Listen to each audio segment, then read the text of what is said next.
এই তো এসে গেছো তোমরা। Student often get problem to change the voice of interrogative sentence.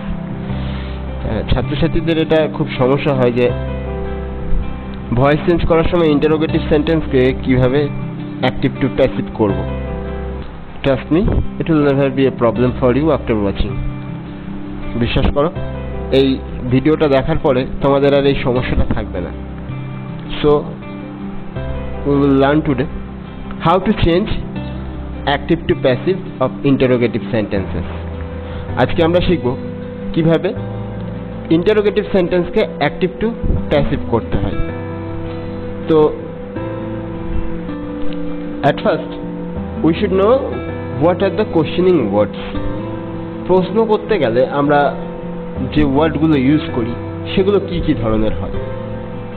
তো প্রথমেই হচ্ছে do verb, do, does, did, এগুলো দিয়ে আমরা কোশ্চেন করতে পারি। Then positive verb, have, has, had, এগুলো দিয়েও কোশ্চেন হয়। Third modal verb, can, could, shall, should, will, would, এইগুলো দিয়ে আমরা কোশ্চেন করতে পারি। Now we shall discuss all the questioning words one by one. এবার আমরা পরপর প্রত্যেকটা কোশ্চেনিং ওয়ার্ডকে নিয়ে ডিসকাস করব। At first do verbs. Do verbs, the primary auxiliary verbs do, does or did does not appear in the passive form. Do, does, did এগুলো passive ফর্মে আসেই না, কোশ্চেনিংয়ে থাকে। কিন্তু যখন তুমি প্যাসিভ করছো তখন এটা একেবারেই আসছে না, does not appear in the passive form. Do, does, did change into am, is, are, was, were in the passive according to the person and number. Do, does, did এগুলো পরিবর্তিত হয় am, is, are এ বা was, were A passive ফর্মে according to person and number। তার কোন পার্সনের জন্য তুমি ইউজ করছো এবং তার নাম্বারটা কি, সেটা সিঙ্গুলার না প্লুরাল, সেই হিসাবে কিন্তু তোমাকে ওয়াজ, ওয়ার বা am, is, are বসাতে হবে। Now the positive verbs. The verb has, have, had, those are the positive verb. Do not change their position at the beginning of the sentence when we are changing the active voice into the passive voice. যখন আমরা active voice থেকে passive voice করছি তখন have, has, had এগুলো কিন্তু তাদের position change করছে না। মানে যখন কোশ্চেন করছি আমরা অ্যাক্টিভে তখন হ্যাভ, হ্যাজ, হ্যাড এগুলো শুরুতেই বসাচ্ছি।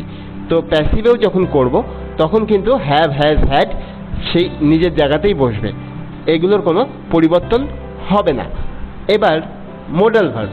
মোডাল ভার্ব করুন, which are the modal verbs? Can, could, shall, should, will, would, may, might etc. are modal verbs. So they do not change their position at the beginning of the sentence when the active voice is changed to passive voice. যখন আমরা active থেকে passive করব তখন এই can, could, shall, should, will, would, may, might এরা যেমনটা শুরুতে কোশ্চেনিংয়ে শুরুতেই থাকবে, প্যাসিভেও এদের স্থান ওখানেই হবে। এটাও কিন্তু আমরা বলতে পারি যে পার্সন অনুযায়ী এবং নাম্বার অনুযায়ী কিন্তু এগুলোর পরিবর্তন হতে পারে। যেমন আই শ্যাল হবে অ্যাক্টিভে, ধরো আই শ্যাল আছে, but when you are changing into passive then if the object in the active was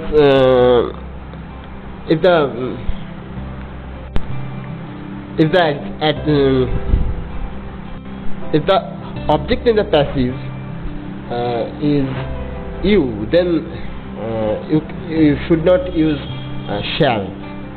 It will change into will. WH words, the questioning word, when, why, where, how, what, they are the WH word because they start with WH.